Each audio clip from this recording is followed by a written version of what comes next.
Let's start with prologue. अब prologue में दृष्टि अपनी फेवरेट नावल का एक पेज रीड कर रही है और उसके आसपास जो दूसरे हॉस्टलर्स हैं वो उनके लिए ये स्टोरी रीड करती है। She is like a story reader. By the way, what's your name? Sam. He turned and smiled at me. I too forced a smile. अब जो इसके में इटैलिक्स में लिखा हुआ है, दैट्स समथिंग जो कि उस स्टोरी के अंदर का जो कैरेक्टर है वो मन में सोच रहा है। हियर ये काव्या के अंदर के थॉट्स हैं।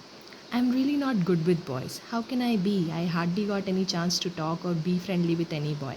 Well, that's not fully true. Other than Chetan, I was busy fighting them all. I don't know whether I'm interested in my best buddy or not, but I want to feel a love that consumes me, drives me crazy, and makes me forget my name.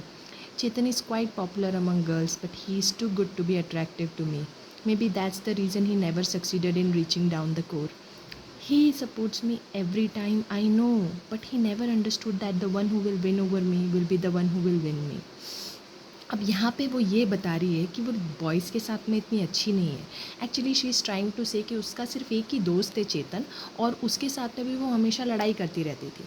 अब चेतन भले ही कितना भी handsome और बहुत सारी लड़कियाँ उस पर क्यों ना मरती हो, पर काव्या उसके लिए वैसा कुछ फील नहीं करती है।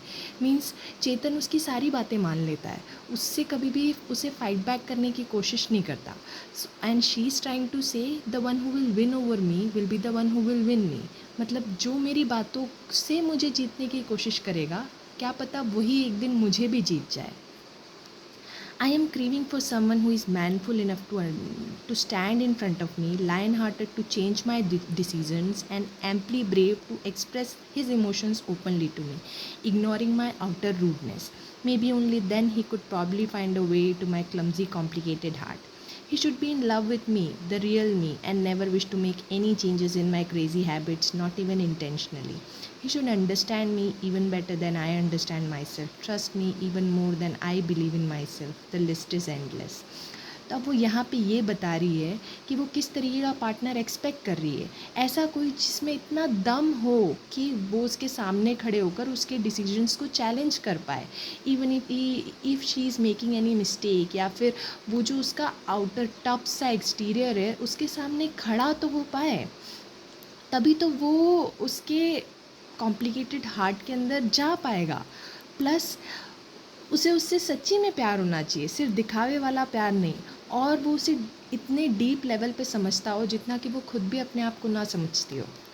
अब to cut long story short, I want someone to head over heels for me so that I can allow myself to submit wholly. I desire for a man, one with the real manhood, the one puts himself in danger, sacrifices anything for me, kills anyone for me. Well, I don't wish him to do that, but I just want he carries intentions of protecting me. I don't want a normal, simple, good guy. Somewhere I desire for someone dangerous, someone complicated, someone passionate, someone unique. Frankly saying, I would love to be loved by a villain. अब वो यहाँ पे ये बताना चाह रही है कि वो किस तरीके का पर्सन एक्सपेक्ट कर रही है, जो कि उसके लिए हेड ओवर हील्स हो, वो उसके प्यार की कोई सीमा ही ना हो, और सिर्फ इस तरीके का नहीं जैसे कि आज कल सिर्फ आई लव यू बोल दिया, रिलेशनशिप में आ गए। Not that kind of love. She is looking for something even deeper. फिर अब वो कहती है कि उसे कोई नॉर्मल सिंपल गाय नहीं चाहिए, उसे डेंजरस, कॉम्प्लिकेटेड, पैशनेट होना चाहिए वो, और वो यूनिक भी हो। एंड शी सेड कि I would love to be loved by a villain.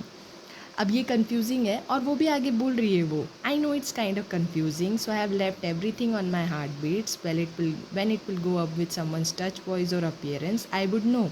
Being a youth, maybe I am really desperate to fall in love or be loved, but I would still choose to wait for someone special, someone to come and make butterflies rush in my stomach. अब उसके हिसाब से कि ऐसा कोई dangerous या फिर complicated सा पर्सन आया तो ऑब्वियसली सारी लड़कियां उसे अवॉइड करेगी या उससे दूर रहने की कोशिश करेगी। तो अब वो ऐसा पर्सन चाहती भी है, और ऐसे किसी के आने पे वो दूर भी भागेगी, तो इट्स ऑल वेरी कंफ्यूजिंग। तो उसने अब सब कुछ अपने हार्ट पे छोड़ दिया है कि अगर किसी के आने पे, किसी की वॉइस से उसकी हार्ट बीट्स अगर बढ़ी, तो she will know that he is the one. तो वो maybe she is very desperate to fall in love, पर तब भी she is choosing to wait for that special someone जो कि आए और उसके means she has that butterflies in her stomach. While others were relating themselves to Kavya's thoughts, Drishti smiled to herself. As a long, long time ago, she had given up on such a romance. Romances happen only in some crazy writers' insane fantasies. अब यहाँ पे जब दृष्टि ने ये portion पढ़ दिया story का, तो उसके आसपास जितनी भी लड़कियाँ बैठी हुई थी वो सब काव्या के थॉट्स के साथ में कुछ हद तक रिलेट कर पा रही थी. पर दृष्टि सिर्फ मंद सी मुस्कुराई, बिकॉज शी नोज़ कि उसने बहुत टाइम पहले ही ऐसे रोमांस पर गिव अप कर दिया है, क्योंकि ऐसे रोमांस सिर्फ उसके हिसाब से सिर्फ किसी क्रेज़ी राइटर की इंसेन फैंटेसीज़ में ही हो सकता है कि दो स्ट्रेंजर्स मिले और एक दिन मिले और सडनली उन्हें एक दूसरे से प्यार हो गया और वो दोनों एक दूसरे के लिए कुछ भी कर रहे होंगे.